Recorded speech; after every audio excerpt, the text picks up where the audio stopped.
आज हम पढ़ा दैनंदिन जीवन में पीएच रो गुरुत्व। मन रख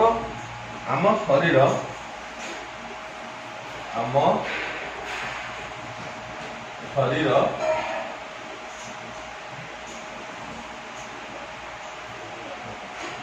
पीएच केते पीएच रु 7.0 रु पीएच 7.8 मध्य कार्य करि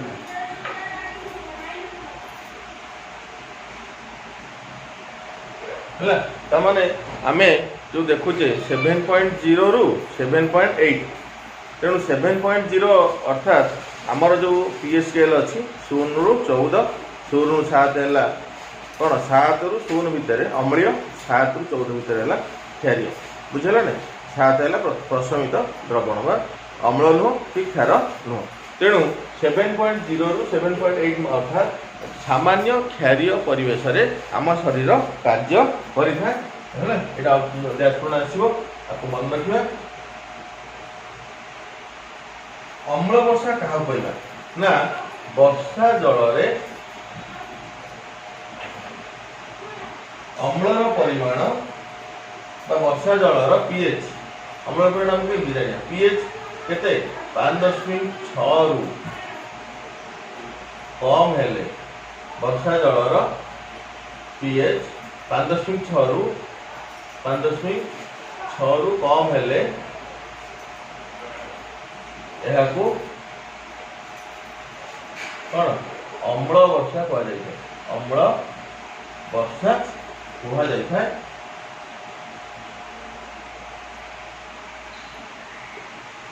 अम्ल वर्षा जल रे वर्षा तो आमर कौन जलीय बाष्प घनीभूत होगा द्वारा वर्षा होता है। यही वर्षा वायुमंडल थिबा कौन थाए सल्फर डाइऑक्साइड सल्फर आउ कौन कार्बन डाइऑक्साइड सहित मिसिले जल मिसिले कार्बनिक एसिड सल्फर डाइऑक्साइड मिसिले कौन ना सल्फ्यूरिक एसिड यही भली विभिन्न अम्ल है सृष्टि करिया द्वारा यह वर्षा जल रे अम्लर परिमाण वृद्धि पाई थाए एवं यह जेतेबेले माटी उपरे पड़े माटी को बा आमर फसल नष्ट होता है कांथबाड़ घर कांथबाड़ मध्य रंगहीन हो जाता है। आउ कौन होता है ना जो वर्षा जल जो नदी पानी रे मिसे नदीर पीएच कौन करता कमे दे है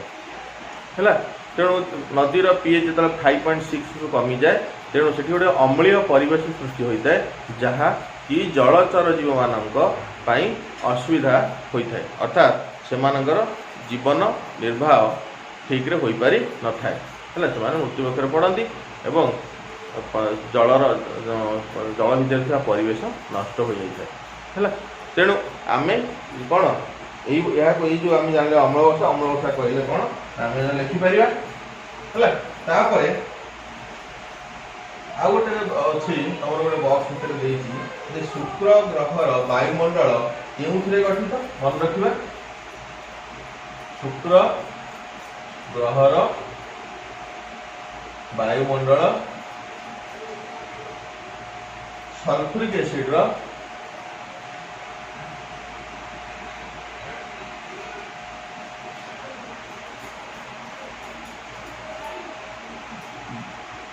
बहलिया धड़ा हलदिया बादल गठित बहलिया धड़ा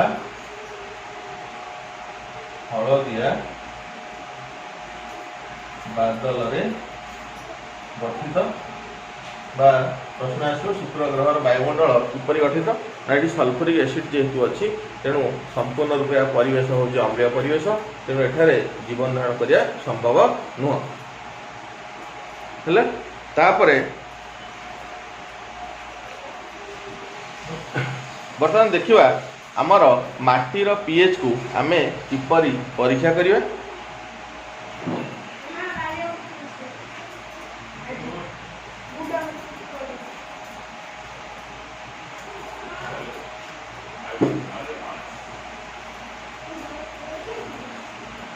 माटीर पीएच किपरि निर्णय आवश्यक उपकरण आम दवा कौन आवश्यक उपकरण परीक्षा नली है बुझेगा दुई रे आम जो आम पाख पड़िया को जा पड़िया आनी किसी माटी आनिबा तीन रे जल आनिबा है आउ फिल्टर पेपर पांच रे आउ आमर गोटे बिकर है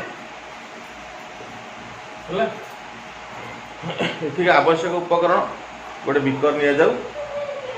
घर पाखरे थिबा पड़ियारू माटी संग्रह करा जाऊ ए माटी को बिकर मध्य पकई किसी जल या मध्य पकई घांटी दि जाऊ यापर यह फिल्टर कागज रे छणा जाऊ छाणिला परे केवल कौन जलटा ही रही कौन अद्रवणीय पदार्थ रहिबो नाही। एही जल को आमे लिटमस कागज आनी नील व नाली हो को आनी बुड़ेले आमे जानी परिबा लिटमस कागज ना pH paper sorry pH paper आम बुड़ेबा पीएच पेपर अच्छी विभिन्न मान कौन 1 ରୁ 14 पर्यंत विभिन्न रंग अच्छी ये रंग जो रंग से धारण करिवो सेही अनुसार माटीर पीएच केते आमे जानी परिबा। लिटमस कागज हेले कौन हम केवल अम्लीय कि क्षारीय आम जापर किंतु केते अम्लीय केते क्षारीय आम जापर ना।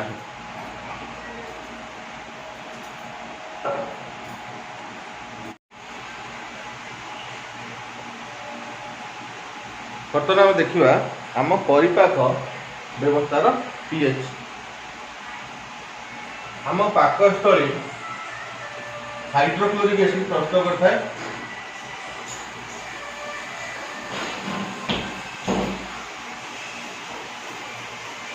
आम पाकस्थली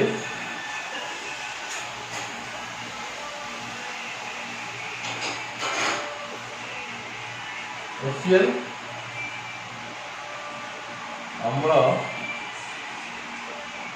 प्रस्तुत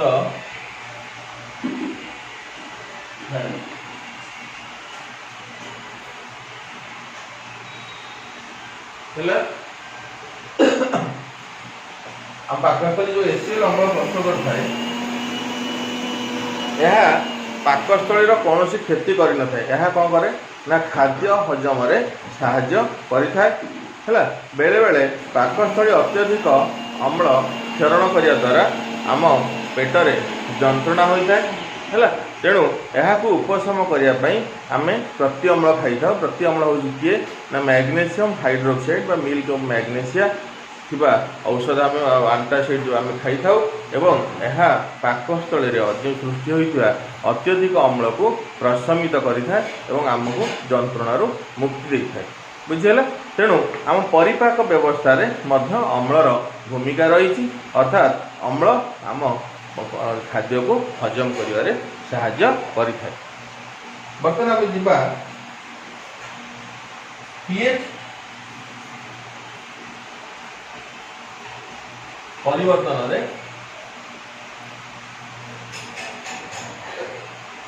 दंत क्षयर कारण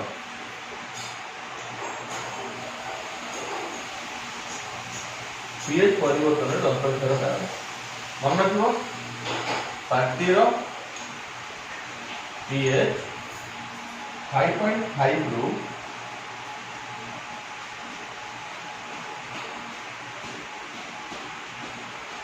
कम हेले दंत क्षय आरंभ होता है।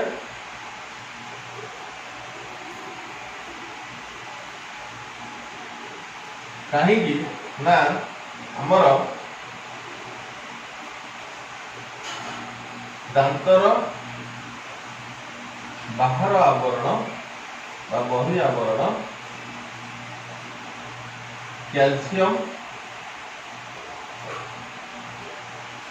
फॉस्फेट रे गठित।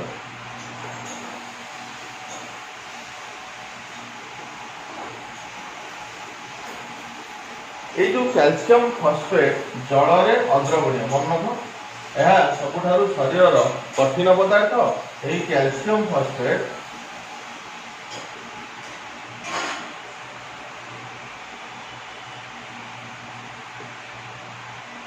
जल में अद्रवणीय अटे किंतु पार्टीर पीएच 5.5 रु कम हेले पार्टी कौन अम्लत्व वृद्धि पाई था अम्लर परिमाण बढ़िया द्वारा यह कैल्शियम फॉस्फेट को नष्ट कर दी थाए है तेणु पार्टीर पीएच 5.5 रु कम हेले दंतक्षय होता है तेणु 1.5 रु कम हेले दंतक्षय होता है दांतर बाहर आवरण क्यों गठित ना कैल्शियम फॉस्फेट गठित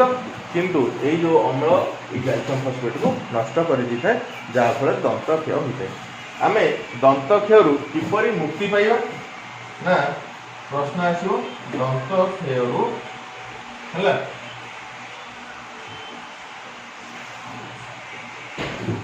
किपरि मुक्ति पाइबा दंतक्षयर निवारण ना खाई सारिया परे मन रख खाई सारिबा परे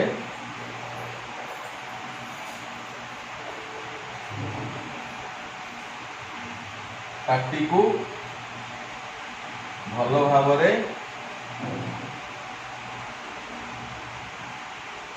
धोइबा आवश्यक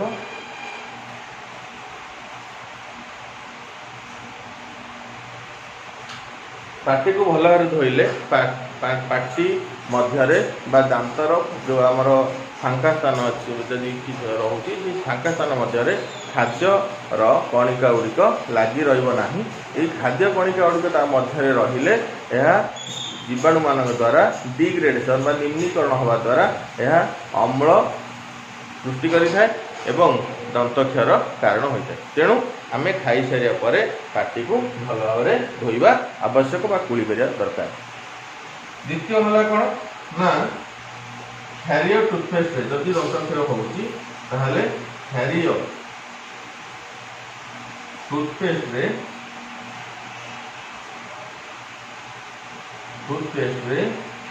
दांत घषिया आवश्यक देख क्षारीय टूथपेस्ट दांत घषिले कौन हम ना टूथपेस्ट जब आम क्षारीय रहा ताले पार्टी रे सृष्टि होतिबा अम्ल को ये क्षारीय पदार्थ प्रशमित कर अम्लर प्रभाव को नष्ट करदेव तेणु क्षारीय टूथपेस्ट दांत घषिले दंतक्षय कौन बंद होता है बुझीगला तेणु दंतक्षय कहीं हुए यार निवारण किपरि मुक्ति पाइबा यार उत्तर प्रश्न आसला ये आम उत्तर लिखा बर्तमान जीवा आम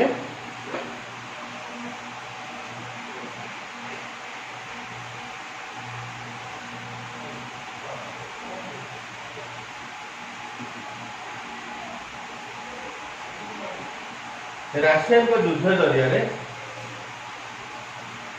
रासायनिक युद्ध जरिया प्राणी और उद्भिदर आत्मरक्षा प्राणी और उद्भिदर आत्मरक्षा किपरि होता है देख महुमाछी जो आमको कामुड़े बा तार जो शुंडे कौन थाए ना मिथानोइक एसिड थिबारु यह आम शरीर मध्य को चली जाए जहाँ जंत्रणा कारण होता है पिंपुड़ी जो नाली पिंपुड़ी जो आमको कामुड़े कि नाली जंदा जदि कामुड़ा तार से जो लाल रे कौन थाए ना मिथानोइक एसिड थाए एवं यह आम शरीर मध्य को प्रवेश करने द्वारा आम शरीर को यह बहुत जंत्रणा दे था से जगह फुली जाए देखा तेणु आमर महुमाछी एवं पिंपुड़ी है कामुड़ा कौन थाए ना मिथानोइक एसिड ही थाए है आम देखा बर्तमान बिछुआती बा प्रश्न आसो बिछुआती रे क्यों अम्ल थाए बा बिछुआती लगिले कहीं जंत्रणा हुए किपरि उपशम पाइबा ना बिछुआती रे थाए बिछुआती जो आंसु थाए छोट छोट आंसु थाए ता शरीर लगिले आमको जंत्रणा होता है। यही आंसुरे जो शरीर फोड़ी हो द्वारा शरीर मध्यकू मिथानोइक एसिड प्रवेश करता है जहाँ जंत्रणार कारण होता है। निवारण आम केमी पाइबा ना जो मन रख मिथानोइक एसिड अच्छी सॉरी जो आमर बिछुआती गछ अच्छी से बिछुआती गछ निकट में आउ गोटे उद्भिद आम खोजिले पाइपर ता ना हूँ डग प्लांट। यही डग प्लांटर पत्र को आनी बिछुआती लगी आम शरीर जो लगी से स्थान में घषिले आम जंत्रणार उपशम पाइपर। तेणु एम जापे जे डग प्लांट पत्र में किसी क्षारीय पदार्थ अच्छी जहाँ कौन जो मिथानोइक एसिड प्रभाव में आम शरीर जो जंत्रणा होता है से आमको उपशम कराई था। तेणु बर्तमान देखा क्यों प्राणी कामुड़े किए कामुड़े कौन फल हो कि प्राणी पिंपुड़ी कि बिछुआती कौन सब अच्छी क्या पाखे कि अम्ल अच्छे देखा बर्तमान मन रखा भिनेगार अच्छी कौन ना एसिडिक एसिड जोटा आमर बजार में उपलब्ध होता है भिनेगार तापर कमला बा लेंबू है मन रख साइट्रिक एसिड अच्छी आउ तेंतुली तेंतुली रे टार्टारिक एसिड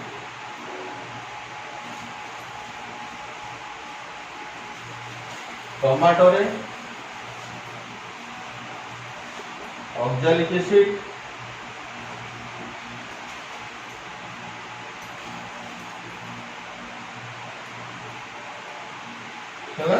दही रे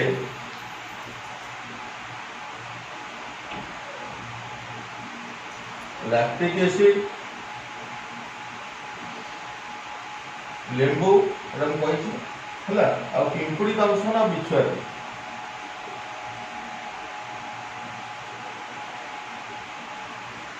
बा बिछुआती पत्र मिथानोइक एसिड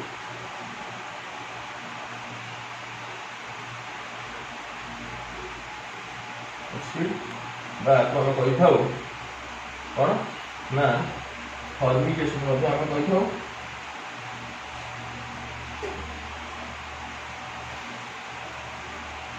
तेणु आम कार्बन चैप्टर या अधिक टे भल पढ़ा बुझेगा। तेणु यही जो आपको जो लिखिली यहाँ आम ठीक रे मन रखा है। बर्तमान आम जा लवणर परिवार विषय है बा लवण गुड़िक विषय आम तथ्य जाना केमती। साधारणतः लवण किपर सृष्टि होता है अम्ल क्षार रासायनिक प्रतिक्रिया आम लवण आउ जल पाई था है। तेणु जो आम बर्तमान जो आलोचना करवा क्यों लवण क्यों अम्ल एवं क्षार करू सृष्टि होता है बुझीगला। बर्तमान देखा मु लवण ना लिखुची अम्ल आउ क्षार लवण है potassium sulphate K2SO4 potassium sulphate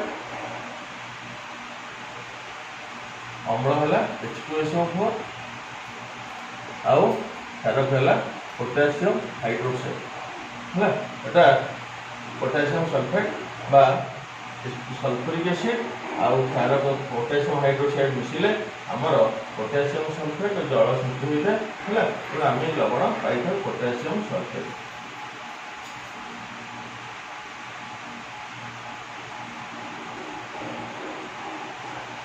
तापर जीवा सोडियम सल्फेट Na2SO4 आम पाइबा से H2SO4 आउ सोडियम हाइड्रोक्साइड NaOH बुझेगा H2SO4 आउ सोडियम हाइड्रोक्साइड मिसिले आम सोडियम सल्फेट जल सृष्टि हम यहाँ हूँ सोडियम सल्फेट सोडियम सल्फेट तापर हम देखिबा कैल्शियम सल्फेट CaSO4 एटा होची कैल्शियम हाइड्रोक्साइड आउ H2SO4 आउ कैल्शियम हाइड्रोक्साइड है H2SO4 कैल्शियम हाइड्रोक्साइड मिसिले कैल्शियम सल्फेट और जल सृष्टि होता है ताहले कैल्शियम सल्फेट पाइलो तापर हम दिबा मैग्नीशियम सल्फेट MgSO4 वर्तमान H2SO4 आउ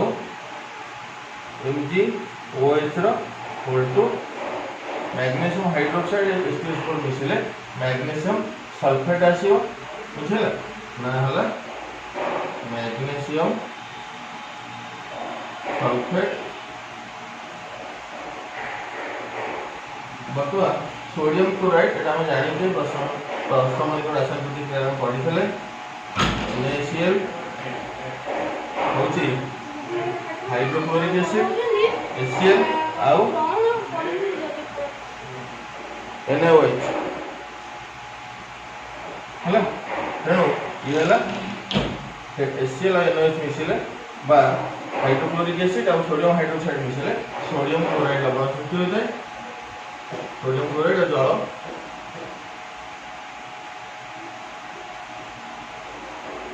हला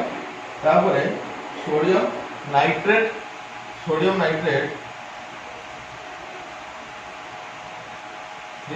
से भली नाइट्रिक एसिड आउ सोडियम हाइड्रोक्साइड हेले सोडियम नाइट्रेट प्लस जल सृष्टि होता है हला सोडियम नाइट्रेट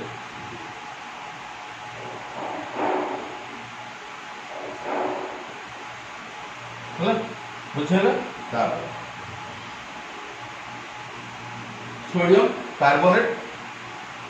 कार्बोनेट Na2CO3 ना लिखियो सोडियम कार्बोनेट केमि सृष्टि हो ना H2CO3 कार्बोनिक एसिड जो हम कहि थाउ H2CO3 हैला प्लस सोडियम हाइड्रोक्साइड मिसले सोडियम कार्बोनेट जोटा सृष्टि होता है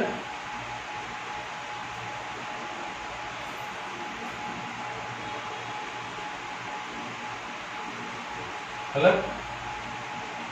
तापरे आ कोन है ना एमोनियम क्लोराइड लिखि दोची NH4Cl लवण हाइड्रोक्लोरिक एसिड आउ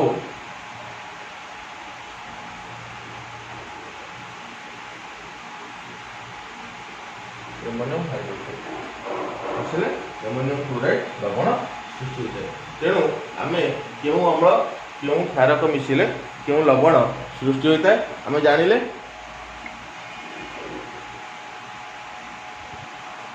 हला एथुरा परिवार जदि लवणर परिवार केमि जानिबा ना देखो एठी कोन को रेडिकल जो परिवार कहले कोन ना जो रेडिकल साधारण थो ताकू नै हमर परिवार गठित होइतो एठी देखो सल्फेट SO4 SO4 SO4 एठी चारिटा रहती जे माने सल्फेट परिवार रो ए लवण अंतर्गत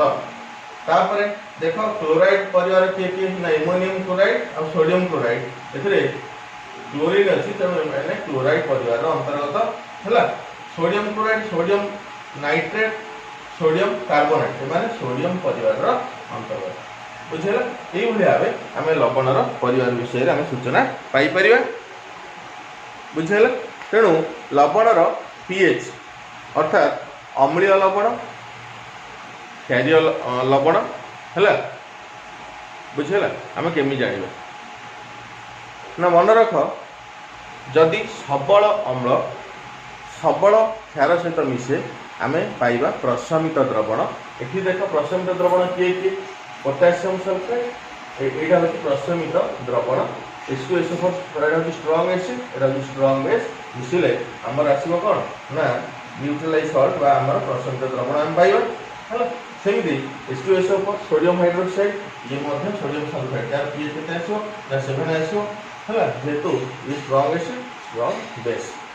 हला किंतु एठी कैल्शियम सल्फेट क्षेत्र रे एटा होची कोन वीक बेस अछि ते ये अम्लर प्रभाव एठी अधिक रहइबो कैल्शियम सल्फेट आसो अम्लीय द्रवण आसो हला